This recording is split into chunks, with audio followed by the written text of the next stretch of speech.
Fala pessoal, estamos aqui novamente para o AmoraCast, podcast das empresas que não param de crescer. E hoje nós trouxemos um convidado muito especial para mim, muito especial para a gente. Eu considero o Joseph como meu padrinho de negócios. Joseph Madeira nada mais é do que CEO do Grupo Jorima, uma empresa aí que tem mais de 2.000 funcionários atualmente. Ele é presidente da Associação Comercial de Palmas. Joseph, um prazer ter você aqui. Alegria toda minha, meus cumprimentos a vocês e a todos que nos assistem. Queria também falar aqui com a Raquel, que é a cofundadora aqui da Amora, e com o Lucas, que é o CEO da Studio Light, a empresa aqui que patrocina nosso podcast. Oi, gente, muito prazer, Joseph, muito obrigada por ter encontrado um espaço na agenda para vir gravar com a gente, e Lucas por garantir toda essa qualidade audiovisual aqui hoje. Joseph, eu acho que a gente não poderia começar com uma pergunta tão genérica quanto, mas quem é Joseph Madeira? De onde surgiu? De onde é natural? Como veio parar aqui em Palmas? Conta um pouco de você pra gente. Bacana, essa pergunta interessante. E aí eu teria talvez duas definições. A primeira delas, Raquel, o Joseph é alguém que tem paixão pelo que faz e que dá sempre o melhor de si em todas as suas ações. Então essa é uma primeira definição. Uma segunda, eu digo que Joseph Madeira é alguém que acredita fundamentalmente nos seus sonhos e que faz tudo que estiver ao seu alcance para poder alcançá-los. Muito legal, muito legal. Joseph, como que você veio parar aqui em Palmas? A gente aqui é uma cidade muito nova, 30 aninhos, mas como que foi isso? Você vir para cá, começar a empreender, você é jornalista, mas como que foi isso? Como que foi essa transição, digamos, de carreira, tudo isso? Conta do início pra gente. Bacana. Eu fui criado com a minha avó e ela, no interior do Maranhão, onde a gente não tinha nada além de esperança. E ela tinha uma frase, mas a esperança é muito importante. É o primeiro patrimônio que a gente tem que ter no coração, essa semente de que você pode transformar a sua vida. E a minha avó, ela dizia assim, uma frase que me marcou, ela falava, meu filho vai ser alguém. Ela me achava inteligente, tá? E a avó, né, que ama o neto, falava, meu filho vai ser alguém. E eu me apegava a essa frase como se fosse um ponto de luz, um horizonte, algo que me dava a certeza, que alimentava essa minha esperança que eu podia transformar a minha vida e sair de um ambiente extremamente de escassez, desfavorável, para uma vida de paz. Como graças no interior do Maranhão, Penalva, no município na Baixada Maranhense. Pois bem, então eu sempre me firmei nessa frase. É como se de repente Deus iria mandar o seu poderoso braço e me resgatar daquele lugar. E eu posso dizer que a vinda para Palmas tem muito a ver com essa interferência direta de Deus. Eu havia saído da minha cidade de Santa Inês no dia 29 de abril de 94, e eu saí em busca, eu procurava emprego naquela época, trabalhava como jornalista, e a minha intenção inicial era ir para Manaus, no Amazonas. Então eu peguei o ônibus da minha cidade de Santa Inês e fui até Imperatriz. E quando eu fui pegar o ônibus para Imperatriz, eu tinha R$600 no bolso, e eu fui ver o preço da passagem. E a pessoa me disse, olha, eu sei a passagem até Belém, mas aí você tem que pegar um barco, eu não sei o valor dessa passagem, desse trecho de barco. Mas eu fiquei insistindo, não, mas por alto você acha que custa quanto? Porque eu estava preocupado com 600 que eu tinha. Engraçado que eu estava procurando a informação no guichê, né? Sim. Tipo assim, você vai para onde? Me diz aí para onde eu vou que eu estou indo. Então foi muito interessante isso. E aí ele repetiu, olha, eu sei somente até Belém. Eu falei, não, mas assim, o senhor trabalha nessa área aí, faça uma estimativa. Ele, olha, eu acredito que você deva gastar entre R$350 e R$400. Então eu fiz a conta, me sobraria 200. E é uma conta e mais assim, se eu não arrumar emprego e tal. Então ficou aquela insegurança. É um minuto que parece uma eternidade, enquanto você se encontra diante das suas limitações, diante dos seus medos, né? Naquele estado de soledade da alma. E percebendo talvez essa minha angústia, ele disse, por que você está indo para Manaus? Você tem família, tem parentes lá? Eu disse, não, eu estou indo atrás de emprego. E aí ele falou a palavra mágica. Ele perguntou assim, por que você não vai para Palmas? E justificou. Ele disse: Palmas é uma cidade nova, com muitas oportunidades e a passagem é muito mais barata. Já te ganhou aí, né? Já ganhou. Com certeza. Eu disse: quanto é essa passagem? Ele disse: R$38. Então, com todas essas informações, ficou fácil a tomada de decisão. E eu disse, você veio pra cá, Deus? Nessa data que eu mencionei no início, 29 de abril de 94. Caramba.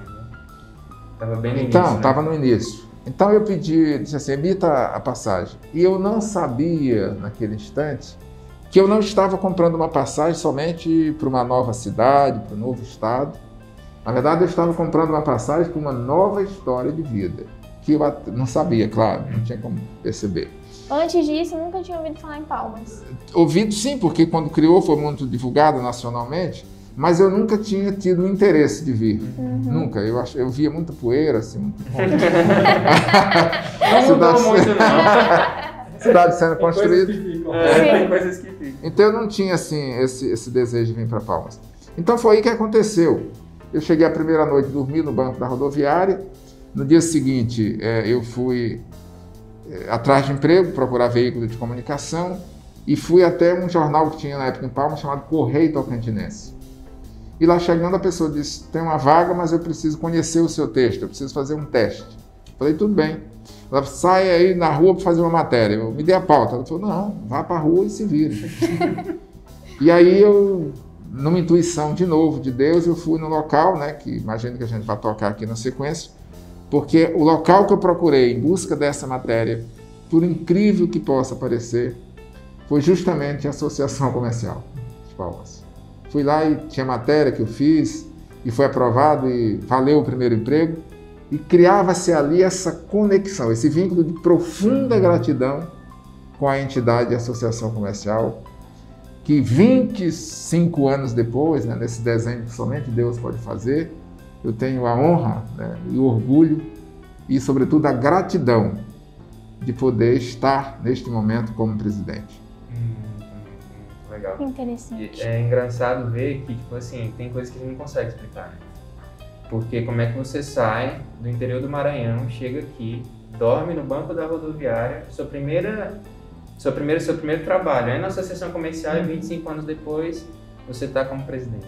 Sim. Então, assim, E veja que a condição para você ser presidente da CIPA é que nem para ser presidente da OAB. Você tem que ser advogado lá na OAB e para ser presidente da CIPA você tem que ser empresário.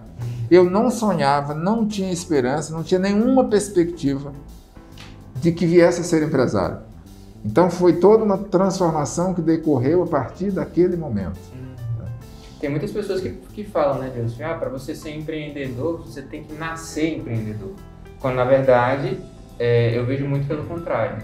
Você não nasce empreendedor, você se torna. E muitas das vezes, na vida, a gente tem que aprender a ser empreendedor. E isso eu acredito que foi seu caso. Como que surgiu, assim, esse amor por empreendedorismo? Ou não era amor e era mais necessidade e virou amor depois? Legal. Eu quero fazer uma contribuição em relação a esse lance de nascer empreendedor, não nascer empreendedor, né? Primeiro, eu gosto muito de distinguir que, comumente, a gente pensa que empreendedor é aquele que tem sua empresa, seu negócio. Sim. E eu, né, na minha humilde forma de ver, eu entendo que não. Empreendedor, talvez uma definição mais simples, é todo aquele que dá o melhor de si naquilo que faz. O motorista que dirige ônibus, que sorri para o passageiro, que cumprimenta, que mantém o ônibus limpo, ele é empreendedor naquilo que faz. O garçom que atende bem as pessoas, que vão ao bar em busca de se divertir e ser feliz. E que ele atende no primeiro momento, quando o cara vira a garrafa, ele já se antecipa e vem. Esse é um garçom empreendedor. Então, essa vontade, com isso talvez eu já tenha nascido, né? Com esse lance de buscar dar o melhor de si. E quando você faz isso, se você for observar a história dos empreendedores, daqueles que conseguiram construir uma história vitoriosa, eles começaram fazendo o melhor que eles podiam fazer no lugar onde eles estavam e com as ferramentas que eles tinham à disposição. Eles não esperaram a melhor condição, não esperaram primeiro se formar. Então tem que começar onde está, com as ferramentas que tem na mão. E com essa força, com essa luz que emana do coração, essa convicção que você pode transformar a sua vida e de outras pessoas. Eu acho que isso é muito interessante. Tem uma frase uma vez que você falou, E essa frase me marcou muito, que era mais ou menos isso. Talvez não foi com as mesmas palavras, mas eu acredito que era mais ou menos isso. Era assim, em condições iguais, eu sou o melhor do mundo naquilo que eu faço. E você me falou isso uma vez, e isso ficou assim, gravado pra mim, eu levo hoje isso como um lema na minha vida. É como se eu, vivesse com isso me norteando, entendeu? Porque tem muita gente que espera condições ideais, igual você falou. Entendeu? E essas condições ideais, elas nunca vão existir. Você pode, até hoje, na condição que você tá, idealizar algo, mas quando você chegar nesse lugar, não vai ser a condição ideal ainda. Sim. Entendeu? Então, eu acho isso muito interessante que você falou. E o empreendedorismo, nesse caso, você citou, assim, bem trazendo tecnicamente o intraempreendedor, né, que é aquele que empreende nas suas atividades quando ele não é o dono do negócio. E eu acho isso muito interessante, porque a gente sente muita falta das pessoas fazendo mais. Sim. Mais e mais, entendeu? Então, assim, aqui em Palmas a gente vê muito isso. Então, eu acho isso muito legal que você falou. Então, Jonas, hoje você é CEO do Grupo Jorino. A gente sabe, eu acho que nem cabe aqui dentro desse co-work a quantidade de colaboradores que você tem. Verdade. Então, conta pra gente como que surgiu isso. Por que prestação de serviço? Qual foi o gap ali que você viu, você falou, que cabe alguma coisa e que decidiu empreender nesse ramo? Correto. Nós voltamos para a CIPA, né? Eu, como disse, fiz a matéria, nasceu aquele vínculo de gratidão. Então, quando eu estava lá no jornal, eu ia direto na CIPA. Tem notícia, tem notícia. E todo órgão, todo gestor gosta de jornalista que abre espaço para ele. Então eu fui acabando criando ali uma relação bacana com o presidente da CIPA e com os diretores. 2 anos depois ganhou um novo presidente e ele me chamou para ser o assessor de imprensa. E eu fiquei muito entusiasmado e depois aconteceu até um lance bacana que ele disse assim, olha, aqui todo mundo é voluntário. O presidente os diretores são e eu gostaria que você também fosse voluntário. E aí, é a mesma coisa que você pedir carona pro taxista, né, o cara? Então eu fiquei assim meio desanimado ali. Carona pro taxista, essa eu não conheço. Fiquei desanimado, mas ele falou de novo uma palavra mágica. A palavra, ela tem um poder, nós não podemos ter dúvida disso. Ele disse assim, Joseph, você vindo para a CIPA, você vai ter a oportunidade de conviver com os empresários. Você vai aprender com eles, você vai se inspirar. E quem sabe um dia você não vira um deles. Eu disse agora há pouco que eu nunca sonhei, não tinha ninguém próximo que eu pudesse me inspirar. Então até aquele momento, nunca eu tinha pensado em ser empresário. Quando ele falou isso, quem sabe um dia você não pode se tornar um deles, é como se novamente eu tivesse tomado posse daquela palavra. E eu disse, tá bom, eu topo. E comecei a trabalhar como assessor de imprensa da CIPA. Veja, pode até se imaginar que se eu comecei a trabalhar como assessor de imprensa sem salário, então poderia, hoje não dá para ir, corpo mole, não. Eu sempre trabalhei como se eu ganhasse 1 milhão. Rapaz, que esse, né? Depois você ganha 1 milhão depois, como é que trabalha? Porque o compromisso e aí eu falo isso para o trabalhador, falo isso para todo aquele que quer construir, que quer fazer a diferença na vida. Não é o salário que você ganha, não é o prêmio que você vai receber. O que nós temos que fazer, buscando sempre dar o melhor da gente, em nome de uma coisa chamada assim, a minha biografia pessoal. Que lembrança eu quero que as pessoas tenham de mim. E que aí você consegue construir uma coisa chamada reputação, que é um tijolo a cada dia. Isso passa fundamentalmente por esse compromisso de você dar o seu melhor. Então, se o horário é 8 horas, chegue um pouco antes. Se o seu horário venceu 18, mas ainda existe coisa a fazer, não se preocupe com hora extra, faça o que tem que ser feito.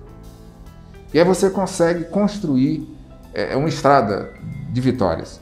No caso da CIPA, eu fiquei lá, e eu recordo que na época eu trabalhava no Jornal do Tocantins também. Eu trabalhava no expediente, como jornalista, meio expediente no local e meio expediente no Jornal do Tocantins.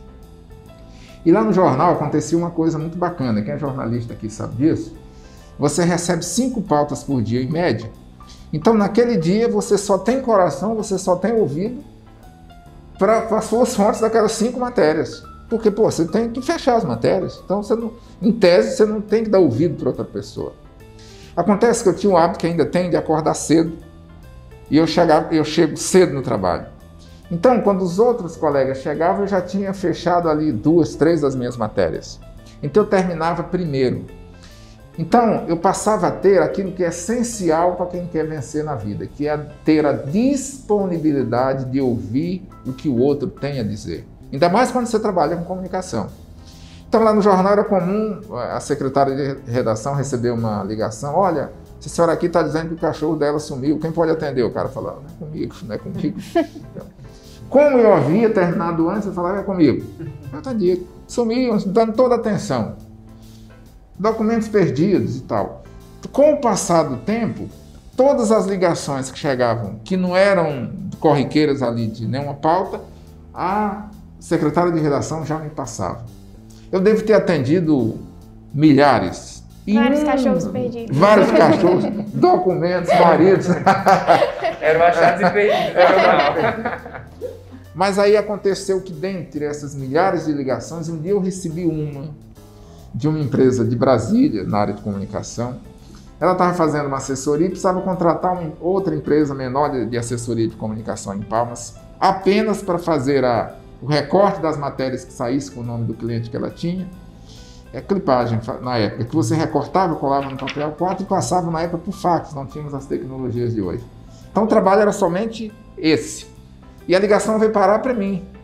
E a moça disse assim, você conhece alguma empresa que nem essa? Eu disse, peraí, me repete, é só isso? Só recortar o nome das pessoas, colar e passar para você? Ele falou, diariamente tem que fazer isso. E aí eu percebi que eu estava diante de uma grande oportunidade. Eu disse, olha, por coincidência, eu tenho essa empresa. E eu até ali eu não tinha. Mas eu vi um empreendedor diante de uma oportunidade. Você tem uma empresa. Ela disse, você me apresenta a proposta? Apresento. Aí eu pensei, eu não sei aquilo, mas eu faço, tá? Eu já tinha em mente um nome que eu gosto muito, Fênix, por conta da capacidade do ressurgir. Sim. Eu falei, já sei, eu vou mandar a proposta e se ela aprovar, eu abro a empresa. Mandei a proposta, eu lembro que eu ganhava 1.200 na época, eu mandei por 2.000. Menos de 2 horas depois, ela respondeu dizendo, está aprovado. E aí eu fui para a abertura da empresa, nasci a empresa Fênix, que é hoje uma das que integram o Grupo Jorim. Então, a primeira atividade foi assessoria de comunicação. Quem quer começar a empreender, ele precisa começar primeiro por aquilo que ele domina, que ele conhece.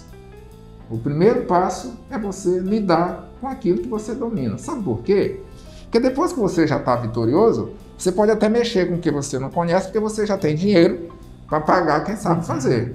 Mas quando você não tem dinheiro que só você vai fazer, então você tem que começar com aquilo que você domina e que domina com plenitude. Então eu comecei com assessoria de imprensa. Decorrido um tempo, essa mesma pessoa me ligou e disse, olha, surgiu um novo cliente para mim, aí no Tocantins. É uma empresa de energia elétrica, uma que tem uma subestação ali indo para Mira Norte. E aí ela disse, eu ganhava 2.000 com a outra, ela disse assim, essa empresa, esse novo cliente, ele só tem R$500, você topa? Eu falei, topo. E passei a trabalhar e o gerente, aquele que queria ser o gerente regional, estava em Palmas, no hotel aqui da cidade, eu fui até ele e passei a cuidar dele. Como assessor, né? Mas assim, eu gosto muito de cuidar de pessoas. Na verdade, eu tenho um verdadeiro interesse pelas pessoas, que eu acho que é um dos segredos para também a gente vencer. Quando eu falo do interesse, é longe de bajulação, longe de adulação, é um interesse real, Então, eu construí uma relação bacana com esse gerente regional, e aí eu ia muito para Miracema com ele, eu acho que 1 ano e meio depois, um dia nós estávamos vindo, e a minha empresa até aí era só assessoria de comunicação, e no caminho eu percebi que ele estava insatisfeito, e eu quis saber o porquê. E ele falou de uma das empresas que naquele momento estavam terceirizando o serviço lá. Só essas empresas que terceirizam, não cuidam das pessoas, não pagam salário em dia, não dão uniforme, essas coisas, eu estou puto com elas. Eu falei, terceirização, eu desconheci até a palavra. Ele disse, porque a minha empresa é uma empresa pública e ela não pode fazer concurso para limpeza, para segurança, para motorista, e aí eu tenho que contratar outra empresa para contratar o camarada e colocar à nossa disposição. E ele me deu uma informação importante. Ele disse, olha, a gente paga para essa empresa 4 vezes o salário do camarada. Então, assim, se o motorista é 500, a gente paga para ela 2.000. Aí esse número ficou assim na minha cabeça. Aí eu disse, como é esse negócio? Ele falou, não, aí é licitação, aí é um setor meu que cuida lá. Aí no dia seguinte, 8 da manhã, eu estava lá nesse setor. Certo? Dizendo, como é que é isso aqui? Para apresentar a nova empresa. Como é que é isso aqui? A pessoa disse, mas essa empresa é de comunicação, não pode. Eu falei, não, mas como é que faz? Ela falou, você tem que alterar as atividades, botar terceirização, fornecimento de mão de obra, alguma coisa e tal. E ela disse, você conhece a lei 866? Eu falei, não. Ela falou, olha, tem que ser a sua cartilha. Ela que rege todos os contratos com a administração pública. Nós estávamos ali no mês de março. Eu disse, quando é a próxima licitação? Ela disse, em agosto. E eu, daquele dia, adotei a lei 866 como regra, pedi para ela o edital, que é a regra do processo licitatório, e passei a ler. Em agosto, no mês de agosto, de março a agosto, quando foi em agosto eu estava pronto e fui para a licitação disputar. Essa empresa lá é uma empresa muito criteriosa, eu consegui ser habilitado na parte de documentação, que em tese é o mais difícil. Nessa época era uma modalidade de tomada de preço, que primeiro abria os envelopes de habilitação e depois os preços. Ganha quem ofereceu menor. E naquela eu perdi, porque eu fiquei em segundo lugar no preço.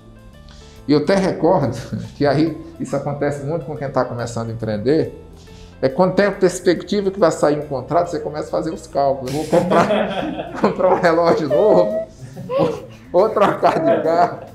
Eu sei que hoje ninguém faz isso mais, mas na época fazia. Ninguém fazia.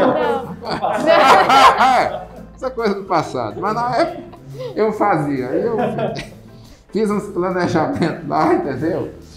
E quando eu perdi, foi uma decepção, sabe? Eu voltei de lá triste. Mas no meio do caminho, eu vinha andando assim, eu vinha de van, e olhando para a Serra de Lajeado, e aí é como se viesse uma resposta de Deus dizendo assim, olha, você se preparou para esse processo ali. E era um processo difícil, você foi habilitado, você só perdeu no preço. Na verdade, você estava se preparando para o mercado. Se você foi habilitado nesse, você vai ser habilitado em qualquer outro. É como se fosse um recado direto. De 100 Palmas, fui na Secretaria de Fazenda, que faz as licitações do Estado, me informei. E quando eu cheguei lá, ia ter uma licitação semelhante na Polícia Militar, isso em 2001.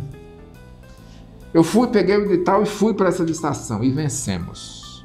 Foi a primeira licitação, com 14 colaboradores. Nosso primeiro contrato em 2001. Hoje, numa... Já era Jorima? Fênix. Ainda era Fênix. Então, ganhamos em 2001, 14 colaboradores. Hoje, continuamos lá, 20 e poucos anos depois, continuamos na PM ainda. Então, foi aí que começou esse negócio da terceirização. O Jorima ele veio depois, que tornou-se grupo. O Jorima, primeiro, ele nasceu de uma necessidade mercadológica, de marketing. Porque eu queria divulgar o Fênix e quando eu ia, não podia ser fênix.com.br, porque Fênix tem Fênix Tecido, Fênix Distribuidora de Bebida, tudo enquanto é Fênix, que é um nome muito comum. Eu contratei um consultor para a gente encontrar um novo nome. E ele, tudo que ele criava, quando a gente botava.com.br, já tinha. Aí ele pegou as iniciais do meu nome, Joseph Ribamar Madeira, e deu Jorima. Ele disse, está aqui o nome da sua empresa. Fomos lá consultar, não tinha. Fomos no Marcas e Patentes, não tinha. O problema é que eu não gostei do nome. Eu falei, Jorima não vai dar certo. Ele falou, vai, não vai. Aí sei que ele criou a marca, mandou eu registrar e falou, abre um CNPJ e guarde. Se um dia você resolver usar, tá valendo. 2 anos depois aconteceu uma circunstância em que surgiu um contrato, que eu precisava de uma empresa nova para vencer, e eu venci com Jorima. E hoje é o nome que conduz, o carro-chefe do grupo, é o grupo a Jorima. Que legal. Joseph, quais que são as atividades assim, que tem dentro do grupo Jorima? Predominância hoje continua sendo terceirização, que é onde a gente tem o maior volume de contratações. E como eu gosto muito de pessoas, eu entendo que a atividade que nós estamos, ela ela permite fazer essa coisa tão necessária chamada distribuição de riquezas, né? Às vezes você vê uma empresa que fatura bilhões. E quantos funcionários tem? Bem pouquinho, somente agora nessa modalidade. E aí você tem uma grande concentração de riqueza. Eu, talvez pela minha origem, eu sou extremamente favorável à distribuição. Então eu sou muito feliz na atividade que eu faço, porque a gente consegue estender a mão para milhares de famílias, né? Então hoje o nosso grande negócio continua sendo terceirização de mão de obra, e aí depois nós fomos para a segurança, trabalhamos com monitoramento, e temos outras atividades, e estamos ampliando cada vez mais, né? A tendência do Grupo Jurema é ele incorporar novos negócios, até porque, graças a Deus, a gente está muito bem estruturado. Hoje eu tenho uma pessoa que conduz, né? Cada segmento eu tenho um líder que conduz, então eu estou meio livre aqui para navegar. Bom demais. Eu acho muito interessante, porque tipo, a gente vê muitos jovens que estão começando agora que na primeira porrada desiste. Sim. Né? E às vezes o cara veio de berço de ouro, sempre teve oportunidade. A gente tá falando aqui do Joseph, chegou com R$600 em Palmas e dormiu no rodoviário, entendeu? E o cara chegar para uma licitação, perder e não desistir e falar, tá, quando vai ser a próxima? E na próxima eu ganho. Ele ir lá e ganhar, você vê, poxa, o cara ele não tá vindo para brincar, entendeu? Ele tá vindo para fazer acontecer, para ser diferente. Eu acho isso muito, muito, muito legal. Joseph, a gente já falou assim de vários períodos da sua trajetória até aqui. Mas aí tem uma pergunta, ainda tem fôlego para mais? Total, total. Todos os dias, quando eu acordo, eu enxergo uma página branca para que eu escreva a minha história. E com tinta forte. Então, eu acordo com a mesma energia, com a mesma disposição, com o mesmo entusiasmo, eu diria que até com mais de antes. Veja o caso da CIPA, por exemplo. Estou como presidente da entidade e eu dou expediente diariamente e nem precisaria, não sei se, mas eu dou expediente primeiro em função dessa coisa essencial chamada gratidão. Você olhar pelo retrovisor da vida e ver o que Deus fez na sua vida e se pautar por isso, não necessariamente pelo que me falta. Porque o segredo da felicidade está muito mais em você olhar e valorizar as coisas que Deus já lhe deu do que naquela que você ainda vai alcançar. Porque o que você vai alcançar é uma balança que nunca se enche. Eu quero uma coisa hoje, quando essa chega, eu falo, não, eu quero duas. Agora eu quero tal coisa. Então, se a gente pautar a nossa felicidade por esse lado, bicho, ela vai ficar cada dia mais distante. Então, nós vamos entender que olhar pelo retrovisor da existência, né? Ser grato por isso. E ir, imagina, quando eu vou para a CIPA, eu vou lá não é em função de eu eventualmente ter reconhecimento, não, eu vou lá para assim, deixa eu agradecer pelo que Deus fez de um dia eu ter ido lá valendo o emprego e agora eu estar na honrosa condição de presidente. Então eu vou para tentar pagar o que eu já devo, não é pensando no que eu posso ganhar. É por gratidão, né? E não por ambição. E não por ambição. Isso vale também na empresa da gente, né? Na empresa da gente. E quando eu estou dizendo isso, quero fazer a ressalva de que a chama da busca do crescimento ela tem que permanecer acesa no nosso coração. Estou falando que você precisa dosar. Até porque se você tiver paz no seu coração, tiver gratidão, você vai ter muito mais foco, mais energia para buscar o que você quer. Porque você não fica no desespero, na angústia. Você vai de forma firme, mas de forma serena, né? Por curiosidade, que horas você acorda, Joseph? Eu acordo às 5 todo dia, mas aí eu tenho o hábito de dormir cedo, né? Então eu durmo 8 horas por dia, é sagrado, eu durmo meio-dia, é 8 horas. Então se eu quero acordar mais cedo, que nem eu acordo, e isso vai lá do tempo que eu trabalhava na roça, então eu acordo cedo, mas também durmo mais cedo. Então eu não aconselho para alguém querer acordar cedo, que nem eu, se ele dorme meia-noite. Ele vai ficar doente. É preciso ter equilíbrio, né? Equilíbrio. Então, para acordar mais cedo, tem que dormir mais cedo. Então nem assiste Jornal Nacional. Assiste, não, dá 8, de 9 horas para frente, dá 8. Tranquilo. Já assiste pescando, né? Joseph, aproveitando que foi um hábito assim, que você adquiriu lá atrás, o que você fazia lá atrás quando você fez jornalismo? Por que jornalismo? O que você fazia na sociedade? eu sempre, daquela frase que eu disse no início, de que a minha avó falava assim, meu filho vai ser alguém, lá no povoado que eu nasci, a pessoa mais ilustre era um locutor de rádio, porque toda tarde todos os rádios ficavam ligados nessa pessoa. E esse ser alguém que eu imaginava, sempre eu associei com reconhecimento, com chegar no lugar as pessoas saberem quem eram, não com dinheiro. Então, quem era símbolo de reconhecimento para mim? Esse cara, que ele falava na rádio, a gente nem conhecia ele, falava no rádio lá, mas a gente sabia, Jairzinho da Silva era o nome dele. Então eu pensava, foi meu primeiro sonho, foi ser locutor de rádio. E eu sonhava, assim, muito com isso. E eu recordo até de um episódio, uma época que eu fui vender carvão na feira, e durante uns dias eu desisti desse sonho, porque vendendo carvão na feira, eu achava que o locutor de rádio era o cara que andava mais ou menos assim, ó, que nem vocês estão arrumados, né, E aí, quando eu fui vender carvão na feira, o ato de você tirar o carvão, ele vem uma poeira que ele suja a roupa, suja o cabelo, mas ele suja também a autoestima, a esperança. E com poucos dias que eu estava vendendo carvão, eu tinha um tio que sempre chegava em casa e ele falava, como é que tá meu locutor? Eu falava, beleza, tudo certo. Aí, depois que eu comecei a vender carvão, eu cheguei lá e ele disse assim, cadê meu locutor? E é como se eu tivesse assim, uma flor que murcha. Eu disse, não, tio, eu não vou ser mais locutor. Mas por quê? Eu falei, não, enfim. E ele até descobriu que eu não estava dizendo que não ia mais ser locutor porque eu estava frustrado vendendo carvão. E ele disse assim, eu vou lhe ensinar que você vai conseguir ser um locutor mesmo vendendo carvão. Eu falei, como? Ele, primeira coisa, se interessa pelas pessoas. Você sabe o nome de quem compra carvão com você? Eu falei, não, mas não tem nada a ver uma coisa com outra. Ele falou, tem. Você já viu que o locutor Jairzinho fica falando com as pessoas, boa tarde, minha comadre, não sei quem.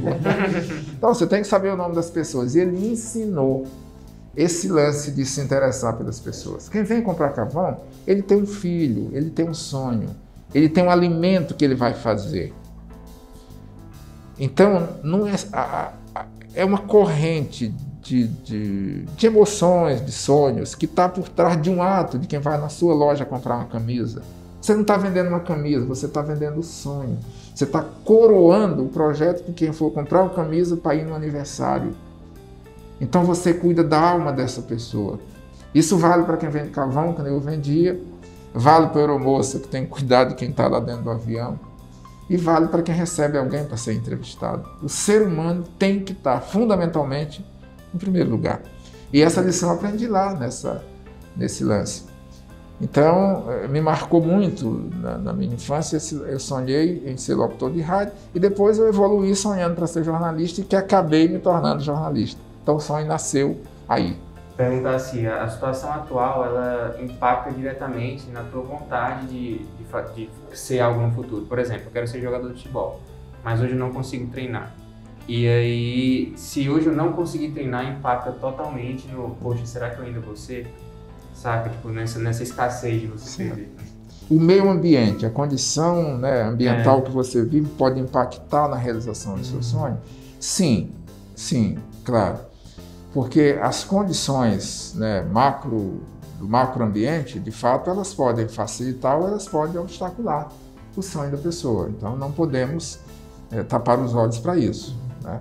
Se eu moro num local que tem várias escolinhas de futebol, que eu posso treinar, a minha realidade é uma, e se eu nasci lá num povoado, não sair de lá e que só tem os meus priminhos jogando ali, eu vou ter um grau de dificuldade maior, se não for a mão poderosa de Deus ir lá de algum modo me tirar. Então não há dúvida, quando eu estou num ambiente com amplas condições, os meus filhos vão ter muito mais condição de vencer, de crescer do que eu tive, com uma ressalva. O meu filho, ele tem uma coisa, um grande adversário de quem quer vencer. O meu filho, ele tem facilidade. E facilidade não combina com quem quer vencer. Sem dor numa poesia. E sem obstáculos não haverá campeões. Vai ter cara que vai usufruir do fruto do meu trabalho, do fruto do meu suor, do fruto do meu esforço. Pode ser que 10 anos depois a empresa pare de crescer. Então ele precisa se lançar aos desafios. identificar os desafios são inerentes a qualquer ambiente que você está. Então, meu filho ele tem que entender, bicho, a terceirização, surgiu uma nova lei e agora não está mais fácil ganhar, tem um monte de concorrente e é nesse cenário que eu vou continuar vencendo. Eu vou ter que buscar estratégias e eu vou carregar dentro de mim a certeza, a convicção de que eu vou vencer e aí ele vai continuar vencendo. Mas se ele disser, não, já está tudo bem, já tem um carro aqui e tal, pode ser que isso dure, o Grupo Jorima dure por 10 anos, mas daqui a 30 não mais. Então o esforço ele tem que ser contínuo, né? Sim. Você treina eles, Judith, para herdar toda essa sua luta dentro da Jorima? Tipo assim, eles um vai atuar ali como CEO, como operacional, outro como financeiro, ou não? Ou você deixa eles totalmente... Deixa à vontade, né? O exemplo ele é a forma mais imediata do aprendizado. A gente tem que orar a Deus para que os nossos filhos possam se inspirar nos bons exemplos, que não precisa necessariamente ser nos meus, mas de tantas outras pessoas que têm bons exemplos. E eles precisam identificar a sua vocação. Então, nesse sentido, eu entendo que eles precisam ter essa liberdade. Se eu puder contribuir, vou contribuir, como disse, com bons exemplos, que é o que tenho me esforçado a cada dia. Você trabalha com seus filhos uma dose de esperança igual a sua avó trabalhou com você? Sim, né? E agora muito mais consciente. A minha avó, eu sinto assim, graças a Deus eu consegui trazê-las para Palmas. Minha mãe mora aqui, minha avó veio ainda, né? E nenhuma das duas, antes de Palmas, nenhuma das duas tinha morado numa rua de asfalto e nem numa casa de tijolo. Em Palmas elas tiveram isso. Até a minha avó, a casa que eu comprei para minha avó, Deus abençoou, consegui comprar com muitos pés de manga no quintal, que é uma coisa que ela gostava de ficar. E eu consegui fazer os muros com grades, porque ela gostava de ver o movimento das pessoas passando na rua. Agora você imagina de você pro corretor. Eu preciso que tenha pé de manga e grade no portão.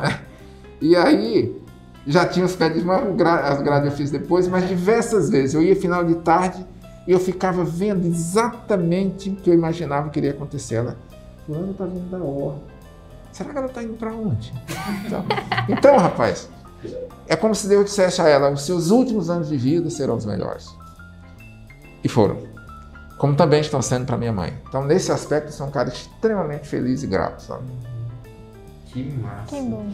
Que massa. E eu disse assim, a gente fosse olhar pro futuro, já que a gente falou dos seus filhos, que você deixa eles ali no livre-arbítrio para decidir o que vai ser, a gente sabe que você aí tem 20, 30 anos de gás ainda.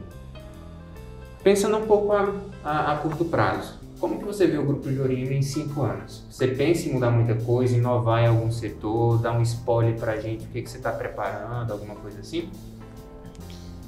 Eu gosto muito daquele princípio do empreendedorismo que nos ensina que aquele que sobrevive não é necessariamente o mais forte nem o mais inteligente, mas é aquele que mais rapidamente se adapta às mudanças. O período de pandemia foi assim, mudanças amplas e profundas. Mas além disso, o próprio ambiente macroeconômico do país, do mundo, eles têm levado aos empreendedores, aos empresários, essa necessidade de se moldar, de se adaptarem para poder continuar firmes. Então, o Grupo Jorima não pode ser uma exceção a essa regra. Então, ele tem mudado, tem se adaptado. Então, o Grupo Jorima, daqui a 5 anos, ele vai continuar forte, muito mais. Deus abençoe para que seja mais forte do que é hoje, com as adaptações que forem sendo necessárias. Então, o grande lance hoje é a flexibilidade e o esforço para você enxergar para que lado o vento está indo, né? Para que lado mais ou menos o vento está indo, a disposição para reagir e reagir a tempo, né? Então, isso a gente tem lá no Grupo Jorima. Então, por isso que a gente busca novos negócios e hoje eu estou muito feliz com esses novos negócios que a gente está tendo. E sem fugir daquela nossa essência, Então, daqui a 5 anos, eu vejo o Grupo Jorima em alguns segmentos novos, mas mantendo o pé firme naquilo que é o seu DNA, que é a sua essência. Isso é legal. Ele falou muito sobre pessoas e realmente é verdade. Uma vez eu fui lanchar lá com ele Ele preparou um lanche lá, por sinal muito gostoso. E ele, desde onde ele entrou até quando a gente saiu, por todos os setores, todos os lugares que a gente foi, ele sabia o nome de cada pessoa. E uma coisa que eu notei lá era, tipo assim, a educação das pessoas que estavam lá. Tipo assim, claro, a gente às vezes negligencia muito uma pessoa por às vezes não lidar ali com ela, tal. Mas não, a gente chega lá, boa tarde, tudo bem, como é que eu posso ajudar? O jardineiro faz isso, a secretária faz isso, o cara da TI faz isso, o outro que abriu a porta faz isso, o vigia faz isso. Então, poxa, todo mundo tem essa cultura, entendeu? De cooperativa mesmo ali, de gostar de outra pessoa, não é tipo só dele. E como ele falou que a principal forma de liderar é pelo exemplo, eu acho que o exemplo dele, as pessoas que estão lá seguem, entendeu? Então termina que isso é bem marcante. Isso é uma lição muito grande sobre cultura empresarial. Uma coisa muito interessante disso é que é uma palavra simples que determina tudo isso. Chama empatia, né? Sim. Você exercita a empatia, você busca ver pelos olhos dos outros, né? O que o outro está vendo, o que o outro está buscando, o que o outro está precisando. E aí você passando isso para a sua equipe toda, você vai ter esse atendimento. Você vai ter essa excelência. Você vai chegar e vai sempre sentir essa diferença, né? De fato, conhecer o nome de todo mundo, estar deitado. E é um absurdo, quando você chega lá, parece paraíso, parece que você chegou no céu. Você fala assim, será que eu não morri?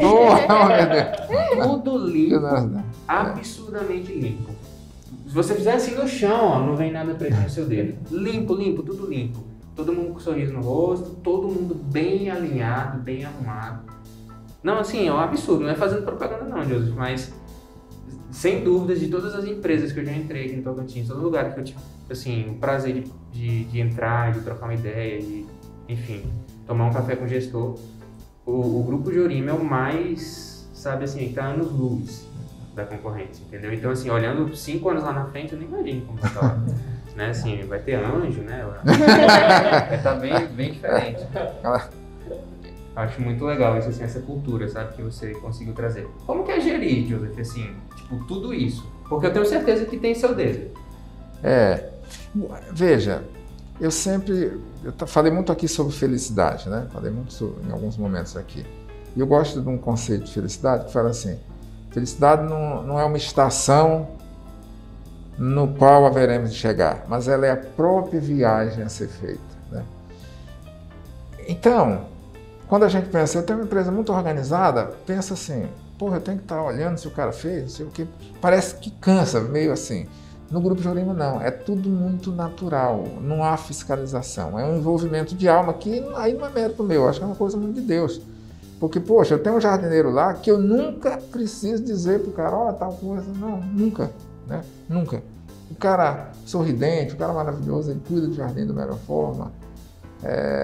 A dona Gilma da Copa, como que ela atende as pessoas, outro dia ela agora vai viajar para o exterior com a filha dela, e aí me trouxeram a substituição. Aí eu estava vendo uma virtude que a nossa copeira tem, que eu estava dizendo, olha, eu preciso que seja alguém como a dona Gilma. E por quê? Aí eu não estava lembrando assim, conseguindo mensurar uma coisa que eu gosto muito nela. Aí eu falei, entendi o que tem.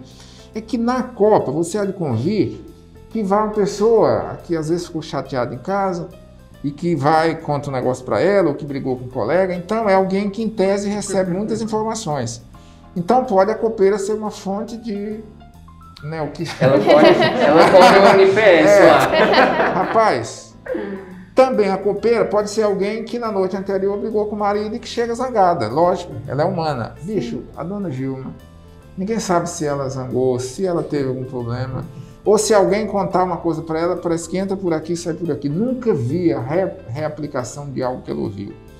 Então, e como a dona Gilma, né, toda a nossa equipe é assim, mas é muito de forma leve, de forma natural, como se Deus direcionasse um monte de gente já boa lá para trabalhar com a gente. E lá no Grupo Jorima tem uma coisa bacana, bicho, não tem nenhum estrela, assim, eu nunca importei ninguém, o cara já é craque em tal lugar, deixa eu contratar, não.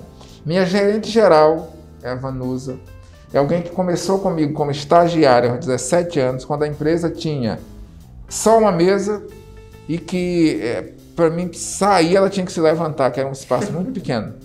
Então a Vanusa hoje é a gerente geral, é alguém que me dá paz, né? Se perguntar assim, o que a Vanusa faz? Eu falo, me dá paz. eu tinha um motorista, o Thales, que agora ele está empreendendo, a gente apoiou, ele está muito bem, ele cuida dos meus carros agora, mas num outro sentido. E eu estava pensando, assim que o Thales montou a empresa dele, um dia eu estava pensando, gente, o Thales ele não dirigia para mim não, ele não cuidava do meu carro, na verdade o Thales me dava paz. Que agora não, eu tinha que buscar minha filha na escola, eu tinha que arrumar um camarada que eu ficasse perto dele conversando algumas coisas e ele não passasse para frente. E o Thales era tudo isso, né? Então, o ser humano, gente, é a grande diferença. Por isso que a gente tem que ter um olhar diferenciado para quem nos ajuda. Nós não seremos muita coisa sem a ajuda de pessoas. Nós não seremos. E o mínimo que a gente precisa fazer é olhando para elas como ser humanos que elas são, né? Com carinho, com esse olhar, que eu acho que Deus gostaria que a gente olhasse para o irmão, né? Com certeza. Joseph, como que você falou assim, poxa, a Vanusa ela te dá paz, o Thales ele te dá paz. Como que você lida diariamente com a sua rotina assim, de produtividade? Você dorme cedo, você falou, você acorda cedo, mas como que é a rotina do Joseph? Você fala assim, o Gabriel quer copiar a rotina do Joseph. Certo. Qual que seria o mapa para ele copiar? É assim, todo dia, quando é 5 horas, eu passo a agenda minha de trabalho para as pessoas que trabalham comigo. Eu tenho a agenda que é ampla do dia, que essa vai para o pessoal do Grupo Jorima. Eu tenho uma agenda que é restrita à CIPA, né? Os meus compromissos na CIPA. Eu passo todo dia com uma mensagem que acompanha. Então, a minha agenda é o seguinte, eu leio no dia quais são as 3 coisas que eu preciso resolver. Entendeu? Então, eu não me preocupo com a questão tipo, o produto não foi entregue no tempo certo na Jorima. Eu não me preocupo mais com isso, porque eu tenho um gerente para cuidar disso, né? E toda segunda-feira eu faço uma reunião gerencial em que a gente avalia o que andou na semana passada e o que precisa andar nessa. Então, no Grupo Jorima eu poderia voltar só na próxima segunda. Só que você precisa voltar para você monitorar. Aí você visita aquele setor, tá andando bem aquilo. Porque hoje eu me dedico muito mais a agendas estratégicas. Lá pela CIPA, lá eu presido 2 sindicatos patronais. Então a minha agenda ela começa assim, eu já sei o que eu vou fazer quando eu começo o dia, é muito claro, a gente precisa saber onde quer ir, o que quer alcançar naquele dia. Então eu já começo, de manhã eu vou fazer isso, eu me dedico para as questões das empresas. À tarde eu tiro 2 horas para a CIPA e eu deixo 2 horas meio que oscilando ali, que elas tanto podem ser...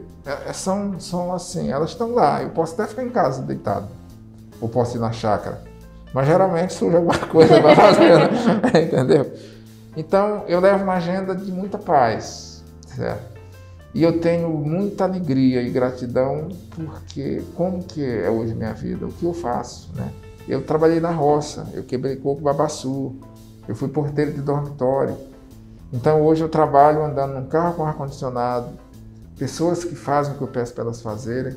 Então, é a melhor... Eu nunca pensei que eu pudesse ter a condição que eu tenho hoje.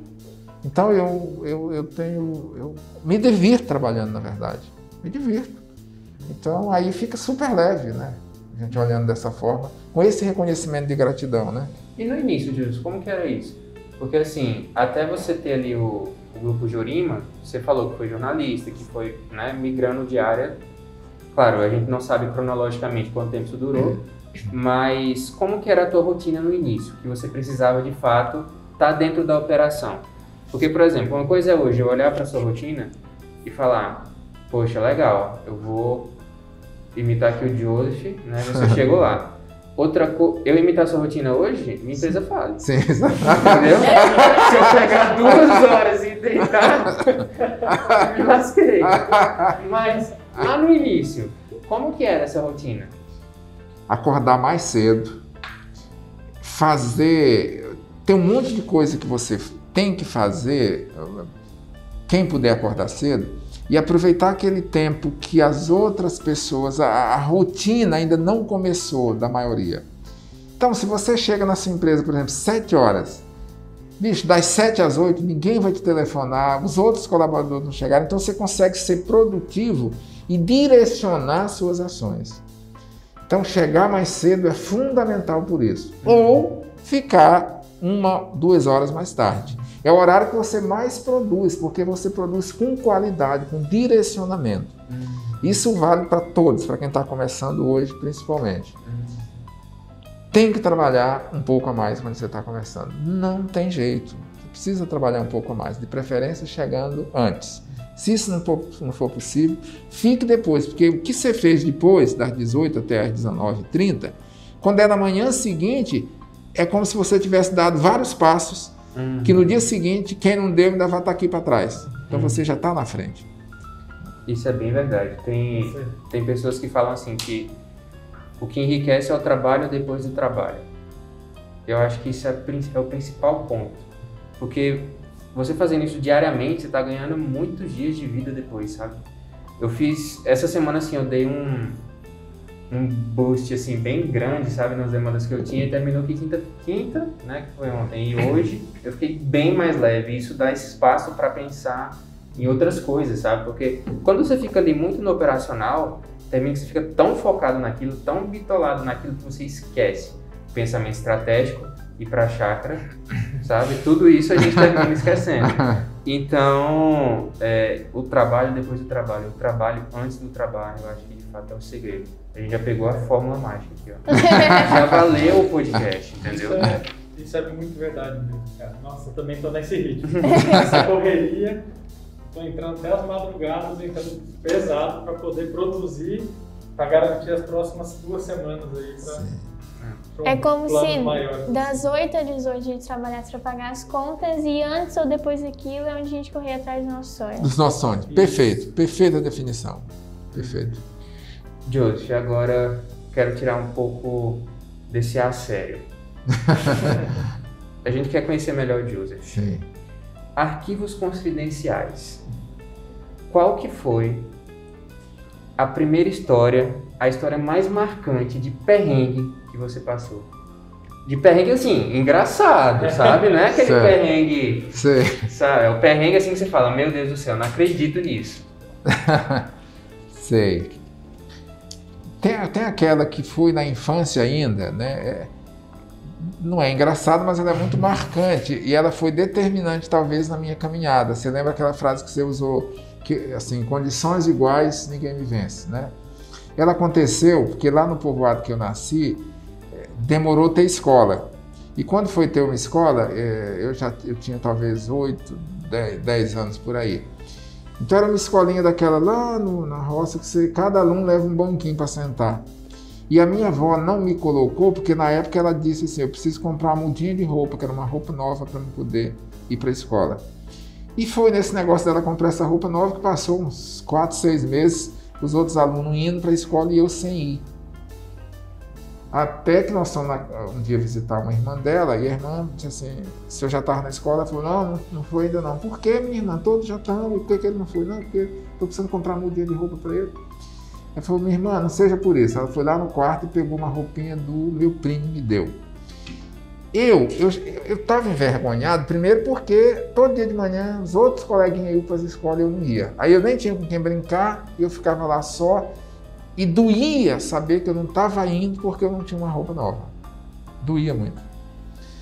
E quando essa roupa foi emprestada pelo primo, doía porque eu pensava que todos estavam olhando que a roupa era usada e pensava que todos sabiam que era do meu primo. Então doía muito. Então quando eu cheguei com o meu banquinho, eu sentei lá no fundo da sala. E se tivesse um buraco, eu botava o banquinho dentro. E tal, mas eu fui aprendendo as coisas lá com o tempo, sílabas, não sei o quê, e eu aprendi a escrever algumas palavras. E lá na turma tinha uns alunos, porque o meu lápis era um lápis preto, ele tinha uma borracha que ele ficava aqui, aquela que você faz aqui, de tanto você fazer assim, fura, né? Sim. Aí quando você vai fazer, ela faz aqui, né? Você, da minha geração. E tinha uns colegas lá, que é mais arremediado lá, os pais, eles tinham um lápis verde, e eles tinham uma borracha diferente dessa aqui, era uma borracha de 2 cores. Aquela vermelha e azul. Vermelho e azul. Acho que estava lançando aquele negócio. Aí eu olhava para esse lápis verde e para essa borracha com uma ambição, sabe? Querendo esse negócio, entendeu? Eu falei, esse lápis preto que eu queria era aquele e não podia comprar. E a minha mãe de ventre, ela morava no outro povoado. Eu sei que um dia a professora Concita, minha primeira professora, disse: eu tenho um desafio aqui para a turma. Quem vem na frente aqui escrever um bilhete? Pode ser para mim, para o pai, para a mãe. 2 palavras, o importante é que seja um bilhete. Quem vem, levanta a mão. E eu sempre achava o último, eu nunca pensei em ir. Mas ela chamou uma vez, ninguém foi. Chamou 2, chamou 3. Minha mão parecia de ferro, assim, não levantava. Depois, rapaz, é como se a mão fosse ficando de algodão, eu sei que eu levantei a mão. Eu disse: eu me chamava de Riba, né, de Ribamar. Riba levantou a mão e: você vai vir aqui? Eu falei: vou. Aí ela me deu um papel, escreva. Eu escrevi assim: mãe, quero um lápis verde e uma borracha colorida.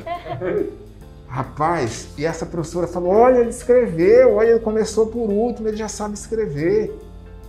Rapaz, naquele dia, minha avó mandou essa carta para minha mãe e ela me mandou o lápis verde e mandou a borracha colorida. Mas acima de tudo, naquele dia é como se nascesse um novo ser. Sabe quando você se agiganta? Você diz assim: eu comecei por último. Esses caras estão de roupa nova aí, eu só tenho essa aqui que meu primo me deu. Mas eu que escrevi a carta, eu que ganhei. Foi aí que surgiu a frase: em condições iguais, ninguém me vence. Foi nesse dia que surgiu. Então, tirou o banquinho do buraco. Pô, tirou. Assim, eu vou botar lá na frente e botar lá na frente. Eu, tipo assim, agora eu estou aqui. Eu acho que foi essa confiança que eu adquiri. Então foi um perrenguezinho ali de infância, né?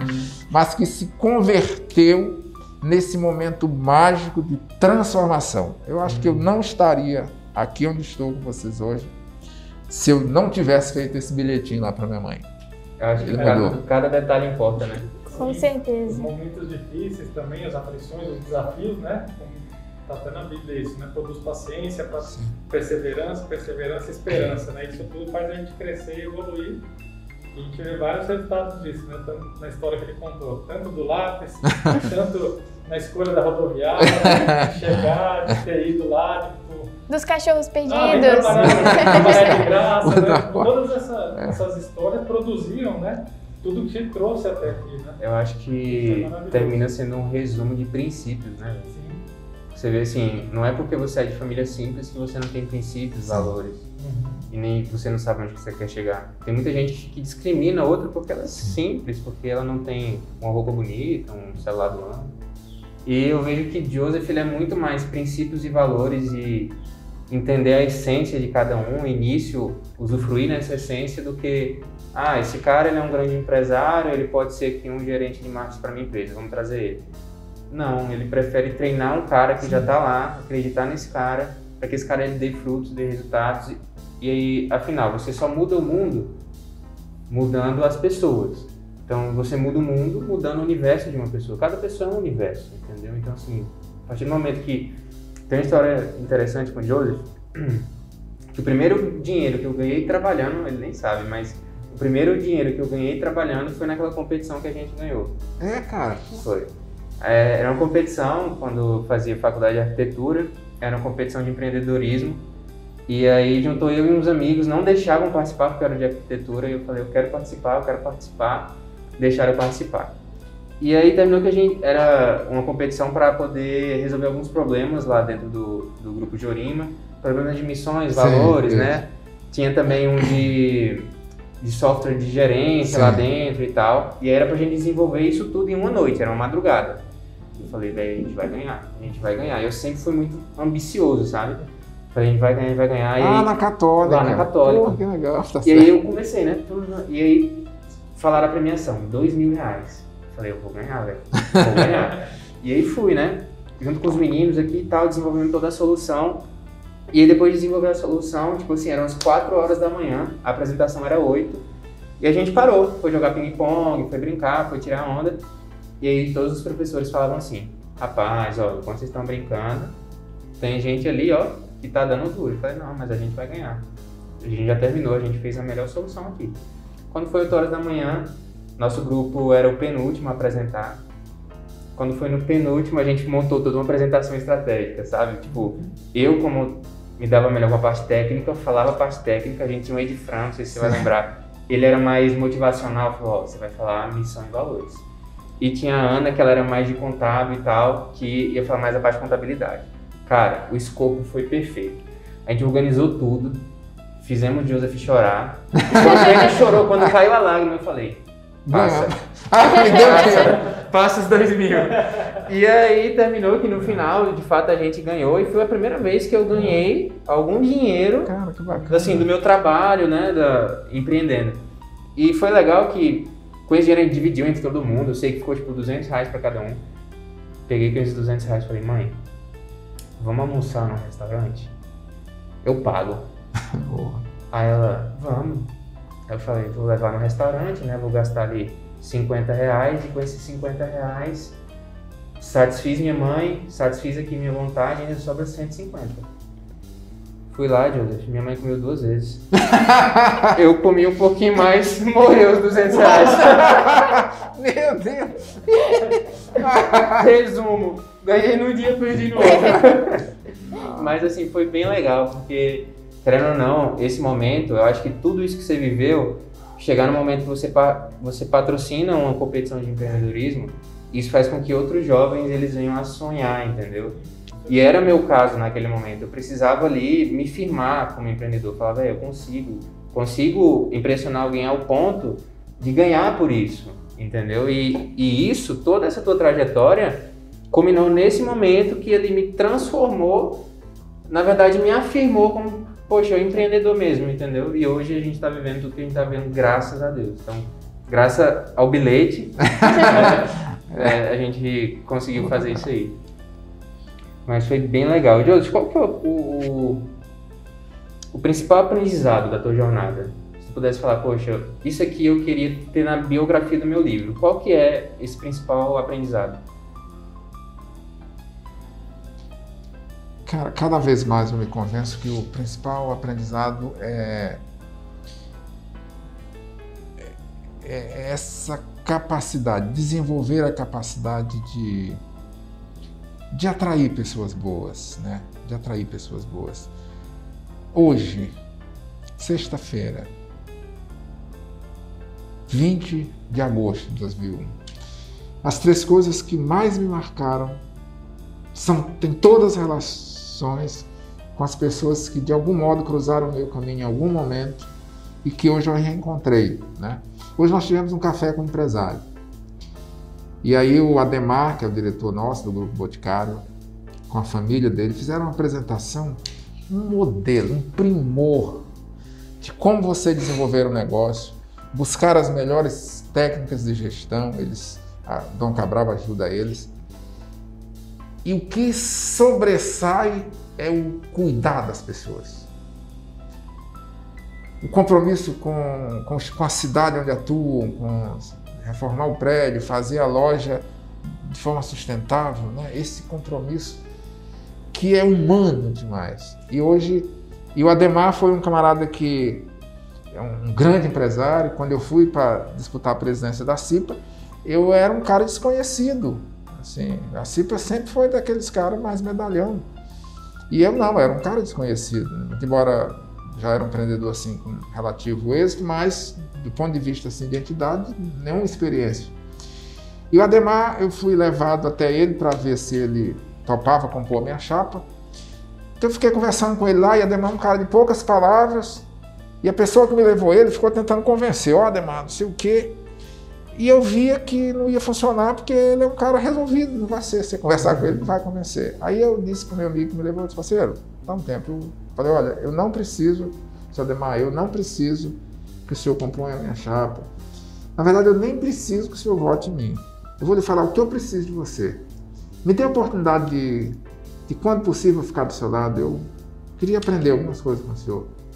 Se o senhor me desse permissão, permitir que eu venha lhe visitar de vez em quando. Porque eu percebi ali que eu estava diante de um cara diferenciado. Beleza, aí viemos embora. Passou um dia, ele ligou e disse, olha, traz a ficha aí que eu vou querer ser diretor junto com o Joseph. E ele se tornou um dos diretores mais próximos. E hoje, lá, rapaz, eu pude fazer esse testemunho. Então, é você se aproximar do ser humano. Esqueça o cargo, esqueça o título, e chega no ser humano, que está por trás de todos nós, né? No ser humano, na pessoa. E aí, você me deu esse testemunho, eu confesso que não lembrava, lá da Católica, e o encontro, é um encontro de alma. Pessoas nascidas em datas diferentes, vindas de lugares diferentes, situações diferentes que se encontram e que fazem daquele encontro uma conexão indelével de alma, que não se destrói. E com isso você tem a generosidade das pessoas. Ademar é generoso comigo. Você sempre foi um cara generoso, mais do que eu mereço. Poxa, a forma que me acolhe, sempre a forma respeitosa, zelosa. Então esse é o tipo de moeda que mais fortemente fala ao meu coração. Eu estava conversando com 4 jovens essa semana agora, num projeto que a gente vai tocar junto, e hoje chega muito projeto para mim, muitos caras que vão ser parceiro e tal. E aí, só friamente, tecnicamente, dificilmente eu entro, porque, poxa, primeiro, tecnicamente eu vou ter que chamar um cara que trabalha comigo, não sei o quê. E eu demoro a tomar a decisão, porque uma das coisas é o seguinte: não decida hoje, algumas coisas mais sérias, deixa para decidir amanhã, deixa uma noite no meio, entendeu? Não decida no calor, só se for comprar uma camisa, mas coisa mais séria, deixa passar a noite no meio para você saber se é isso que você quer mesmo.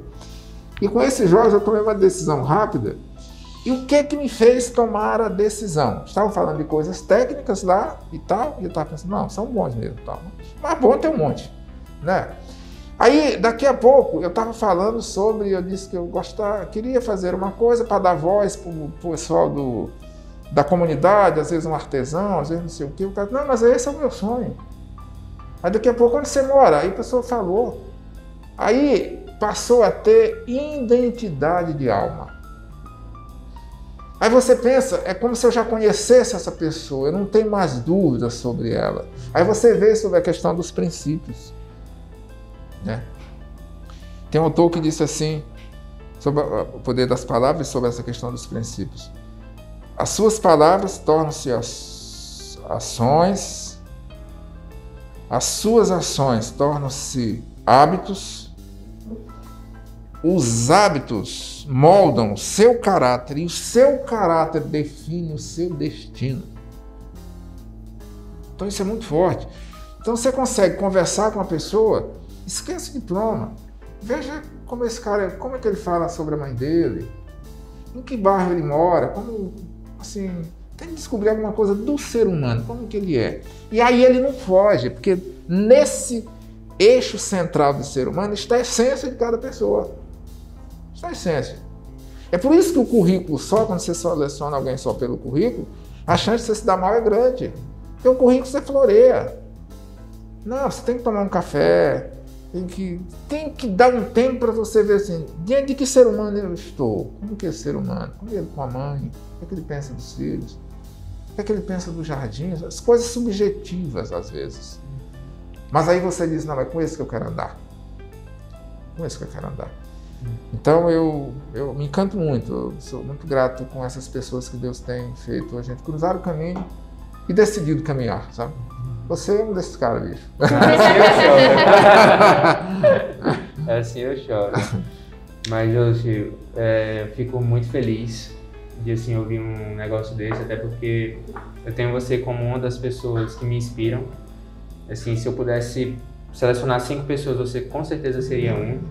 Eu acho que até por tudo que, tipo assim, a gente já viveu várias coisas juntos ali, vários pontos ali que eles foram pontos chaves na minha vida. Hoje, assim, graças a Deus, a gente está performando bem, nós somos uma das principais agências aqui do Tocantins. Hoje a gente é apoiado pela Amazon. Então, assim, a única startup aqui do Tocantins apoiado pela Amazon somos nós.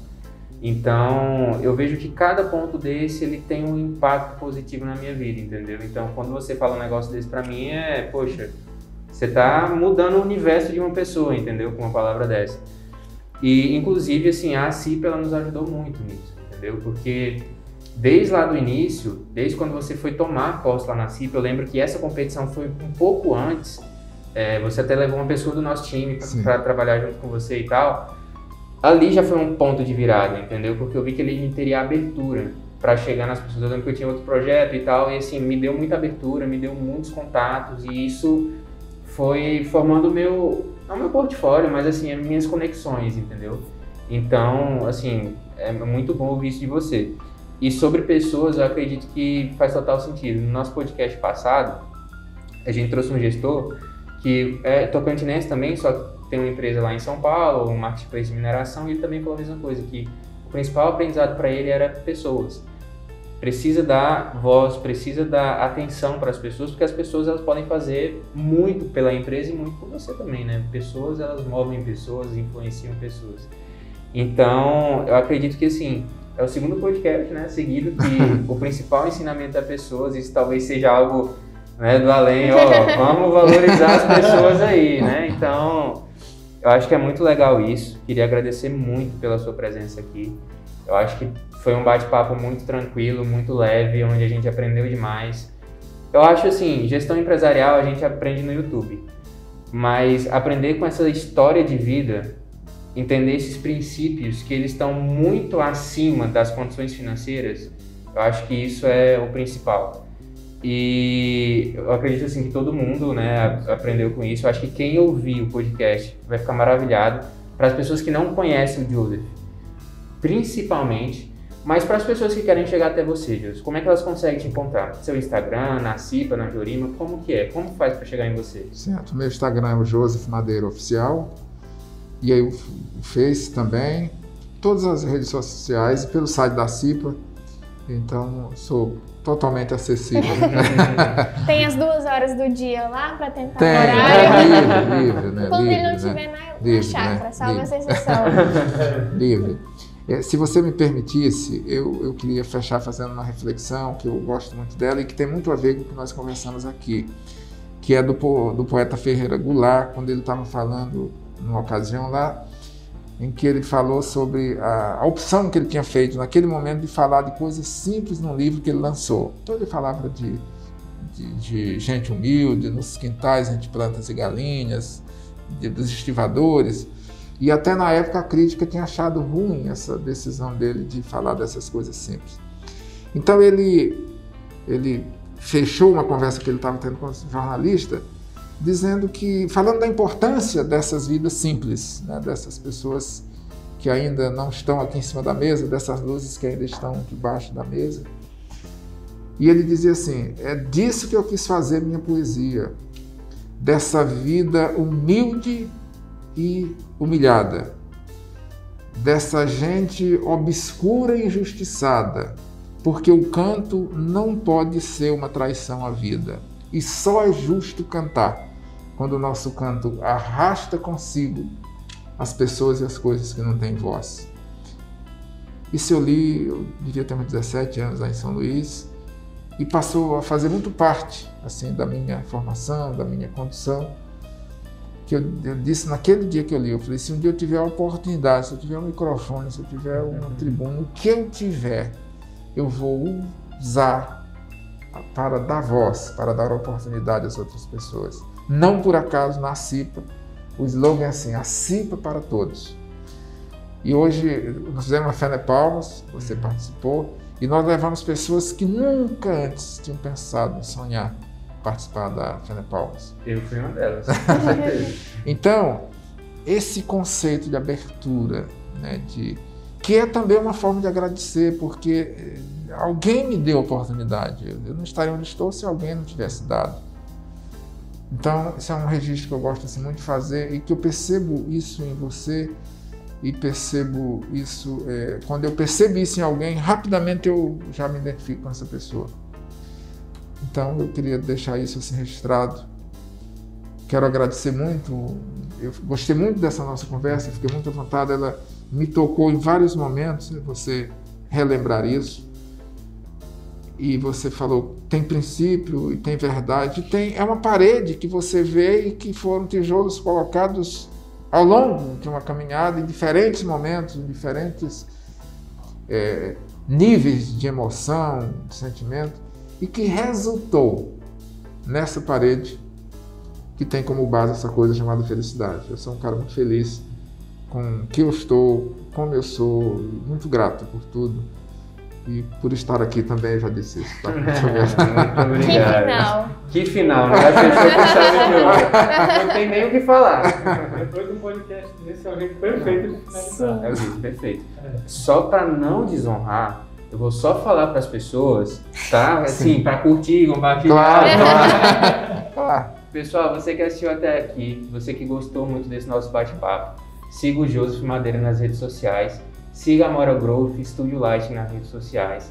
Acompanhe tudo que esse cara posta, acompanhe tudo que nós postamos. Curta e comente aqui esse podcast. Se você está no YouTube, deixa aqui seu like, comenta aqui o que você achou desse vídeo, manda o link desse vídeo lá no grupo dos seus amigos. Se você está no Spotify, printa aí a tela e coloca nos nossos stories. Beleza? Um abraço para vocês e até mais.